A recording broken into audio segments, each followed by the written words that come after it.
আগামী উপজেলা নির্বাচনে বেশ কয়েকজন ইউনিয়ন পরিষদের চেয়ারম্যান তারা ইউনিয়ন পরিষদের চেয়ারম্যান পদ থেকে পদত্যাগ না করে মনোনয়নপত্র জমা দিয়েছিলেন।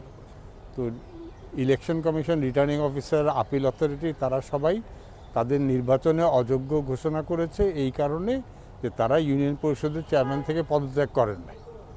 তো ওর বিরুদ্ধে রিট করলাম এবং যেটা দেখানো হলো যে ইউনিয়ন পরিষদের চেয়ারম্যানরা পদত্যাগ করতে বাধ্য না এবং আদালত এটা আদেশ দিলেন যে তারা ইউনিয়ন পরিষদের চেয়ারম্যান পদের থেকেই আসন্ন উপজেলা নির্বাচনে প্রতিদ্বন্দ্বিতা করতে পারবেন এবং তাদের মনোনয়ন হাইকোর্ট বৈধ ঘোষণা করেছে। এখন ভবিষ্যতে সবার ক্ষেত্রেই প্রযোজ্য হবে, কারণ হাইকোর্টে যখন একটা রায় দিয়েছে, এটা রায় তাদের যোগ্য ঘোষণা করেছে, অতএব এইটাই এখন আইনের ব্যাখ্যা এবং এটা সবার ক্ষেত্রেই প্রযোজ্য হওয়ার কথা।